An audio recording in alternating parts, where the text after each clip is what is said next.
오늘부터 보내는 한 주간은 그리스도인들에게 굉장히 의미가 있는 주간일 겁니다. 우리는 이름하여 고난주간이라고 합니다. 주님께서 예루살렘에 들어가셔서 마지막 한 주간을 보내셨던 날, 그 첫째 날을 우리는 종려주일이라고 합니다. 여행에 마쳤다는 것이 아니고 종려나무 가지를 들고 많은 유대인들이 예수님을 향하여 호산나 다윗의 자손이여 호산나 했던 것을 기억하여 우리는 종려주일이라고 그렇게 부르고 있습니다. 예수님께서 이 땅에 오신 것도 하나님께서 예언해 주신 것을 성취하셨습니다. 고난의 중으로 사람의 몸으로 이 땅에 오신 것을 다 예언해 주었듯이 그 예언을 이루신 예수님께서는 이제 예루살렘에 들어오시는 것조차도 예언대로 오시는 모습을 볼 수가 있습니다. 이렇듯 하나님의 예언의 길에서 예루살렘 성으로 들어가시는 예수님의 모습을 보면서 두 부류의 사람이 있다라고 봅니다. 첫째는 생명의 길목에 서 있는 사람들일 것이고, 또 한 사람은 멸망의 부류에 서 있는, 길에 서 있는 사람들일 겁니다. 생명의 길목에 서 있는 사람들은 어떤 사람들입니까? 예수님과 함께 예루살렘 입성을 돕는 제자들일 겁니다. 두 번째는 예수님이 타고 들어가실 나귀와 나귀 새끼를 내어드린 그 주인일 겁니다. 세 번째는 호산나 외치면서 종려나무를 들고 예루살렘의 입성을 환호하는 사람들이 생명의 길목에 서 있는 사람들이라 봅니다. 26장에 가면은 사망의 길목에 서 있는 사람들이 나오고 있습니다. 대제사장들, 서기관들, 하나님을 알고 사랑한다라고 말하는 사람들이 어떻게 하고 있습니까? 예루살렘에 입성하는 그 기회를 타서 예수님을 죽이려고 흉계를 꾸미는 사람들입니다. 또 거짓 증거를 찾는 사람들이고 거짓 소동을 일으켰던 사람들, 그들은 멸망의 길 위에 서 있는 사람들일 겁니다. 그런 사람들을 보면서 우리는 지금 예언이 성취되어졌고, 또 주님께서 이 땅에 다시 오실 것을 기다리는 사람으로서 예언의 성취의 길목에 서 있는 우리는 어떻게 살 것인가에 대해서 오늘 말씀을 통해서 은혜를 나누고자 합니다. 오늘 예루살렘에 입성하는 것은 어쩌면 그곳이 어떤 곳입니까? 그곳에 무엇이 기다리고 있는지 주님께서는 아셨을까요? 모르셨을까요? 다 알고 있다는 것이죠. 예수님을 반대하는 세력들, 종교 지지자들이 대적자들처럼 꽉 쥐고 있는 그 예루살렘에 들어가는 일은 쉬운 일이 아닐 겁니다. 그럼에도 불구하고 들어가시는 것이, 입성하시는 것이 하나님의 예언이기 때문에 그것을 성취하는 방법들, 과정들이 그려져 있습니다. 여러분, 이렇게 예루살렘에 입성한 것은 공생의 결정적인 전환점을 이루는 것이기 때문에 그렇습니다.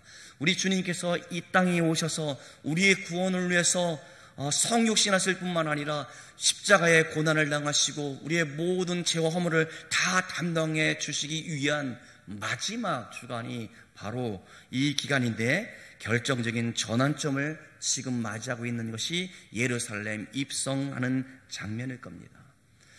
여러분 보세요. 제가 기도하였더니 어떤 집사님이 병이 나았습니다. 그러면 여러분들이 아프면 저한테 기도해달라고 말을 할 거예요, 안 할 거예요? 하죠? 네, 그렇죠. 그분은 복받은 사람입니다.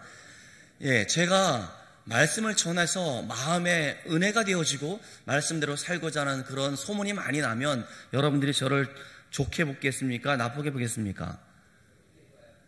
분위기가 이상합니다. 네. 1340명이 조회수를 누르면서 우리 언어 생활을 어떻게 할 것인가, 도대체 왜 그 설교를 사람들이 많이 들을까 생각을 해봤습니다만은, 여러분, 제가 그러한 기도, 그러한 말씀의 능력이 있다라고 한다면 많은 사람들이 제 말씀을 듣기 위해서 더 많이 몰려왔을 것이고 기도 받기 위해서 엎드리지 않았나, 그런 생각을 해보았습니다. 예, 제가 그냥 생각을 해봤다는 겁니다. 그런데요, 우리 주님께서는 실질적으로 많은 병자들 고치셨고 마귀의 권세를 무찌렀을 뿐만 아니라 죽은 자도 살리는 것을 많은 사람들이 보았습니다. 보았고 소문을 들었다는 것이지요. 그래서 그분이 우리가 기다리던 메시아라는 생각을 가까이 있는 사람이든 멀리 있는 사람들이든 소문을 들었던 사람이든 모든 사람들이 그렇게 알고 있었다는 것이죠. 그런데요, 어떻습니까? 예수님께서는 그런 기적을 보이면서 사람들이 추종할 때에 멀찍이 떨어져서 가시고 홀로 새벽에 기도하시고, 이게 무엇입니까? 예수님께서는 당신이 메시아라는 사실을 많은 사람들 가운데 의도적으로 감추려는 모습을 우리 복음서 곳곳에서 볼 수 있다는 겁니다. 메시아이신 것을 감추셨다는 것이죠. 이것은 이런 이유 때문일 겁니다. 이제 최종적으로 십자가의 순환을 통해서 구속 사역을 완성하기 이전에 이것이 궁극적으로 가져올 천국 복음에 대한 것을 완성시키기 위해서, 전파하기 위한 방해를 받지 않기 위해서 감추셨습니다. 두 번째는 예수님께서 죽음 이후에, 부활 승천 이후에 제자들을 통해서 교회를 세우고 또 그들을 통해서 많은 성도들을 양육하기 위한 그런 훈련의 시간을 확보하기 위해서 주님께서는 그렇게 메시아임을 직접 드러내지 않고 오히려 감추는 듯한 모습으로 복음서는 그렇게 말씀해 주고 있습니다. 이제 결정적으로 십자가의 고난을 통하여 구속사역을 최종적으로 완성해 주시기 위해서 구약에 예언한 대로 만인의 보는 앞에서 예루살렘에 입성하고 있습니다. 그 입성한 때에 이분이 진정 메시아요 구속자이심을 만방에 많은 사람들이 알게 하는, 입성한 그 자체만으로 선포되어진다는 사실을 오늘 본문은 말씀해 주고 있습니다. 오늘 그 말씀입니다. 어떻게 옵니까? 예수님께서는 다른 세상의 왕들과는 달리 구약에 예언된 대로 스가랴 9장 9절처럼 낙이 새끼를 타고 입성하고 있는 겁니다. 낙이 새끼를 타고 입성할 것을 구약에서 그렇게 예언해 주고 있는데, 그렇게 주님께서는 낙이 새끼를 타고 입성하고 있는 겁니다. 이것은 승리의 왕이신 동시에 평강의 왕이요 참 자유를 주시는 겸손의 왕이다라는 사실을 우리 본문을 통해서 알게 합니다. 많은 사람들이 소문을 듣고 모였습니다. 6월절이기 때문에 그 절기를 지키기 위해서 학자들은 아마도 200만에서 300만 정도의 사람들이 모였을 것이라고 얘기해 주고 있는데, 그 많은 사람들이 소문을 듣고 몰려들었을 그때에 예루살렘의 승리의 왕으로 지금 입성하고 있는 겁니다. 만천하에 예수님이 메시아다라는 사실을 알게 됩니다. 그리고 예루살렘의 가까이에 있는 벳바게에서 친히 타실 나귀를 준비하는 모습이 오늘 본문의 내용들이에요. 여러분, 예루살렘에 입성하는 것은 어떤 사람들이 입성하는 줄 압니까? 왕이, 또 장군이 전쟁에서 승리했을 때에 말을 타고 입성하는 것이 보통입니다. 위풍당당하게 예루살렘에게 입성해야 합니다. 그런데 주님께서는 예루살렘에 입성하시되 전쟁에 사용되던 말 대신에 주로 농사와 짐 수송에 사용됨으로써 평화를 상징했던 나귀를 타고 지금 입성하고 계십니다. 이는 예수님께서 구약에 예언된 그 메시아로서 평강의 겸손의 왕이신 것을 보여주고 있습니다. 그리고 또 하나 나아가서는 제자들, 아니 또 많은 사람들이 생각하기를 이분은 정치적으로 종교적으로 우리에게 메시아다라는 사실을 기대하고 있는데, 그것이 얼마나 오해하고 있는 것에 대해서 가르치기 위한 모습이다라고 생각해 볼 수 있을 겁니다. 사람들이 기대했던 것은 어떤 사람들이겠습니까? 우리가 임시정부 100주년을 우리가 기념하고 있습니다만은 우리가 독립을 위해 헌신했던 많은 사람들이 있을 겁니다. 유명한 사람들, 또 조국의 독립을 위해서 소원을 가지고 헌신했던 많은 사람들. 그런데 여러분, 그 사람들과 비교할 수 없을 만큼 높고 많은 데를 행했고 많은 사람들의 기대를 가지고 있던 분이 누구였습니까? 예수님이었습니다. 당시에는 로마 제국의 속국이었습니다. 식민지 지배 가운데 있었다는 것이죠. 압제받고 고통받는 이스라엘 민족을 전쟁을 통해서 해방시킬 정치적 메시아, 이제 예루살렘의 주인이신 우리의 왕이신 메시아가 그분이라는 사실을 그들은 기억했을 겁니다. 그런데 주님께서는 십자가의 고난을, 십자가에 죽으시기 위해서 몸을 산제물로 바쳐서 이제 하나님과 사람들을 화목시켜 주시기 위해서 지금 이 땅 가운데 메시아라고 오신 사실들을 그들은 알지 못하고 있습니다. 우리 다 같이 3절을 같이 읽어보도록 하겠습니다. 3절입니다. 시작. 만일 누가 무슨 말을 하거든 주가 쓰시겠다 하라. 그리하면 즉시 보내라 하시니. 예, 이런 과정들 가운데 있는데 어떤 모습이 있습니까? 지금 예수님께서는 사전에 그런 통보도 없었습니다. 다른 사람의 소유물을 마치 자신의 소유물인 것처럼 가져오도록 명령하고 있는 겁니다. 이것은 합리적인 사고의 이치에 맞는 행동이지 않습니다. 그런데 예수님께서는 자신이 메시아로서 이 세상의 죄로부터 구원하여 참 평화를 주실 왕일 뿐만 아니라 천지를 창조하신 창조주라는 사실을, 그리고 모든 만물의 주인이라는 사실을 그는 확신했기 때문에 이렇게 지금 명령하고 있는 겁니다. 그리고 만물의 주인이라는 사실을 보여주기 위해서 이렇게 행동하고 있는 겁니다. 여러분, 이것을 당하는 나귀 주인의 입장은 어떻겠습니까? 소중한 재산을 값도 치르지 않고 말이죠, 가져가고 있는 그런 모습을 볼 때에 얼마나 당황했겠습니까? 이 일을 제기할 겁니다. 안 됩니다 라고 그렇게 얘기했을 겁니다. 그런데 제자들은 예수님께서 가르쳐 주신 말씀대로 주가 쓰시겠다 대답함으로써 나귀를 끌고 올 수 있었습니다. 나귀와 나귀 새끼의 주인은 외형적으로 사람이겠지만, 배단이 사람 한 사람이겠지만 그는 진정한 주인이 아니었고 단지 이를 관리하는 청지기였다는 사실을 또한 알게 되어집니다. 이게 무슨 말씀입니까? 세상 모든 것을 창조하시고 운행하시고 섭리하시는 분이 누굽니까? 우리 주님이라는 사실을 말씀해 주고 있고, 나귀 주인은 이러한 제자들의 요청에 대하여 나귀를 내어줌으로 인해서 예수님의 말씀을 받아들이고 그 뜻에 지금 순종하고 있는 겁니다. 지금 생명의 길목에 서 있는 사람들, 제자들이 아무런 이런 반구 없이 순종하여 가는 그런 모습들, 나귀의 주인이 내어드리는 그런 모습들을 보고 있습니다. 예수님께서 나귀 새끼를 타고 입성하시는 것을 무엇을 의미하고 있습니까? 로마의 압제에서, 기득권자들의 횡포에서 이제는 벗어나 전투적이고 영웅적 면모를 가진 그 메시아, 이제 그 메시아 때문에 우리나라는 행복해질 수 있고 우리는 자유를 누릴 수 있고 해방을 맞이할 수 있다는 그런 기대를 갖고 있었을 겁니다. 구약에서 오리라라고 약속해 주었던 그 메시아인 것을 그들은 기대하고 있었습니다. 그런데 주님께서는 이 나귀를 타고 오시는 모습이 흡사 수고하고 무거운 짐진 자들의 죄의 짐을 대신 지시기 위해서 이 땅에 오셨다는 사실을 우리는 잘 알고 있습니다. 그분이 가야 하는 길은 무거운 맹해를 메고 가는 짐승이 걸어가야 할 길과 같이 고난의 길이었습니다. 그것은 겸손과 평화를 상징하는 작은 나귀 새끼가 예수님을 등에 태우고 가듯이 속죄양 대신 우리 주 예수 그리스도께서 우리의 죄의 무거운 짐을 다 지시고 지금 골고다 십자가의 죽음의 길을 걷기 위해서 예루살렘에 입성하고 있는 것이 오늘 본문의 내용입니다. 우리 다 같이 6절을 같이 읽어볼까요? 6절 시작. 제자들이 가서 예수의 명하신 대로 하여, 명령에 순종하는 제자들의 모습을 볼 수 있다는 것이죠. 그전에는 의문도 품고 질문도 많았습니다만은 그 순종하는 모습을 부각시키고 있는 것 같습니다. 오직 우리 주님의 말씀 가운데 순종하는 제자들의 모습이 보여주고 있습니다. 왜냐하면 주님의 말씀은 참되고 그에게는 다른 사람의 순종할 수밖에 없는 메시아로서의 권위를 가지고 있었기 때문에 그들은 순종하고 있는 겁니다. 나귀와 나귀 새끼를 끌고 온 예수님의 두 제자는 자신의 겉옷을 나귀 새끼 위에 올려놓았습니다.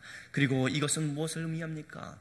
왕을 영접하거나 왕이 측의 말을 타고 갈 때 백성들이 행했던 최고의 존경의 표현이지 않습니까? 제자들은 지금 왕으로서 예루살렘에 입성하는 주님의 나귀의 안장 위에 지금 옷을 펼쳐주고 있어서 최고의 존경의 모습을 표현하고 있는 겁니다.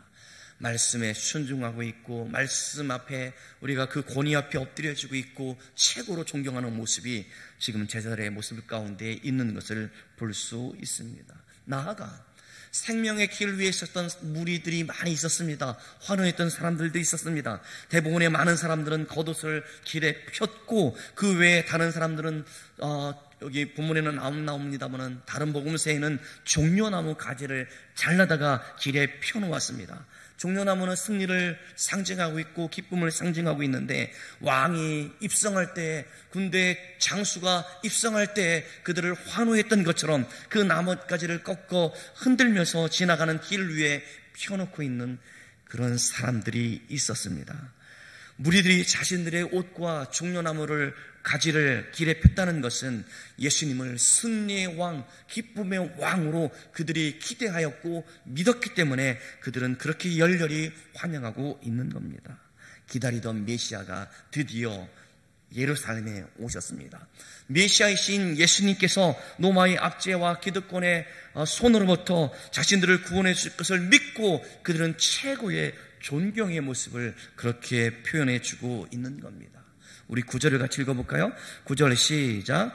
앞에서 가고 뒤에서 따르는 무리가 소리 높여 이르되 호산나 다윗의 자손이요 찬송하리로다. 주의 이름으로 오시는 이여 가장 높은 곳에서 호산나 하더라. 여러분, 이게 단순히 일단의 무리가 아닙니다. 직접 보았고 들었고 경험했던 사람들뿐만 아니라 소문으로 들었던 수많은 사람들, 이제 절기를 지키기 위해서 유럽 각지에, 저 아프리카 각지에 흩어져 있던 유대인들, 무려 270만이나 되었던 사람들의 소문을 듣고 많은 사람들이 지금 모여 있다는 겁니다. 그리고 그들이 말합니다. 호산나 다윗의 자손이여 찬송하리로다. 주의 이름으로 오시는 이여. 그렇게 말하고 있습니다. 여러분이 그렇게 소리를 질러도 클진데 수많은 사람들이 그렇게 소리를 지르고 있으니 이런 난리도 없을 겁니다. 이런 소동도 없었을 겁니다. 전무후무한 소동이 지금 예루살렘 가운데 있다는 것입니다. 시편 118편 2절에 여호와의 이름으로 오는 자가 복이 있으며 라는 것처럼 그들이 지금 그것을 확신하면서 그렇게 외치고 있는 모습이 얼마나 여러분 드라마틱하고 얼마나 감동적인 모습입니까?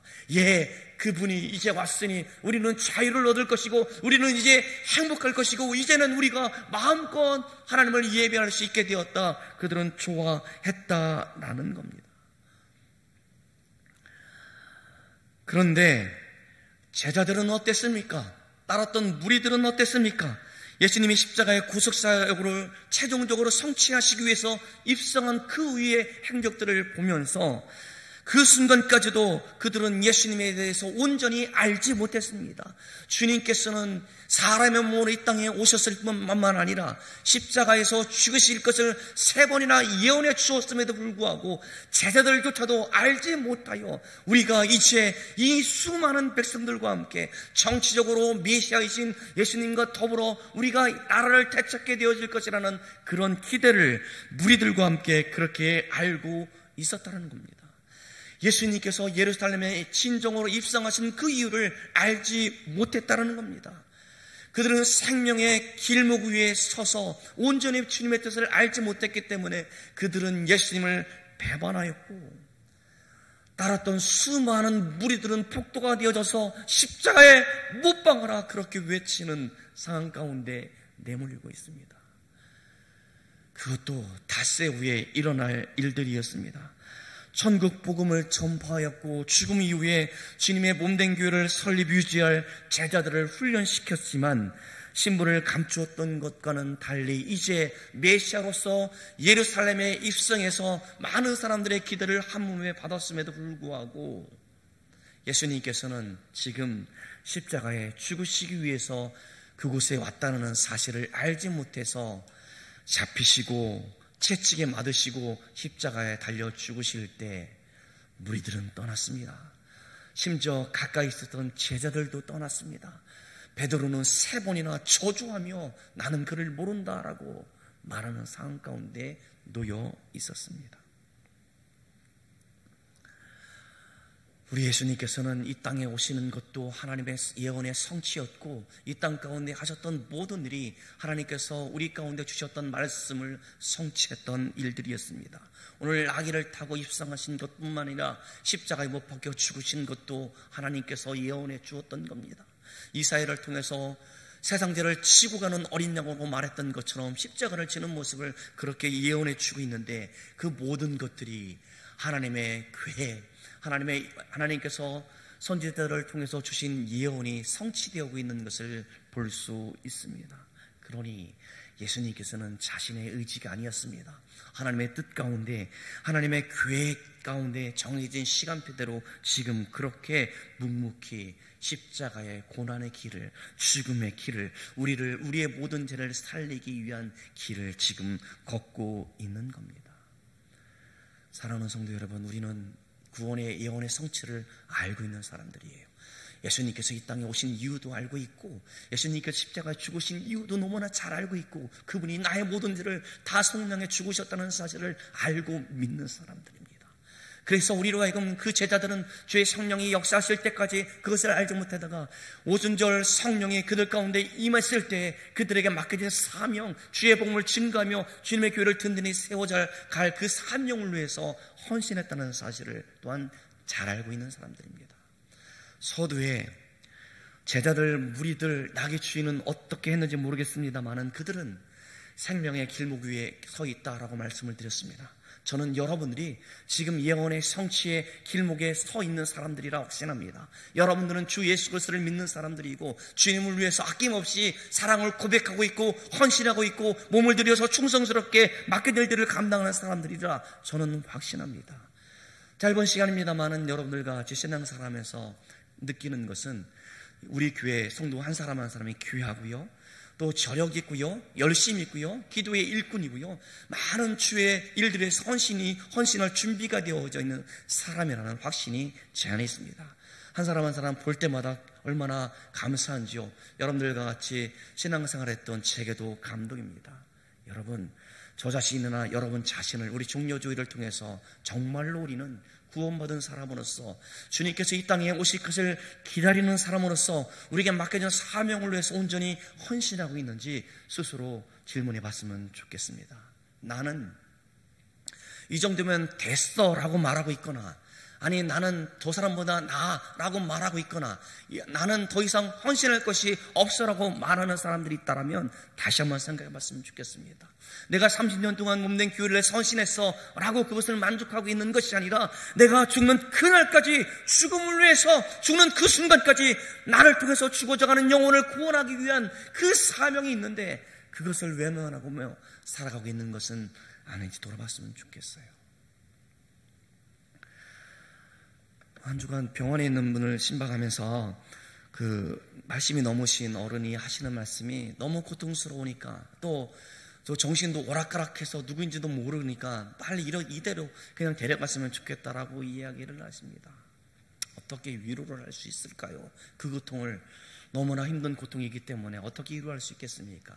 바라기는, 제가 말씀드리기를, 집사님께서 살아계신 이유는 아들은 믿지만 딸들은 믿지 않고 있기 때문에 딸들에게 주의 복음을 전할 사명이 있기 때문에 살아계십니다. 만날 때마다 주의 복음을 전하시고, 실망도 마시고 포기도 마시고 근심하지 마시고 계속적으로 자녀들이 예수 그리스도를 믿어서 우리가 하나님의 나라에 다 만날 소망을 품고 그렇게 증거할 사명이 있기 때문에 사시는 겁니다 라고 제가 그렇게 말씀을 드렸습니다.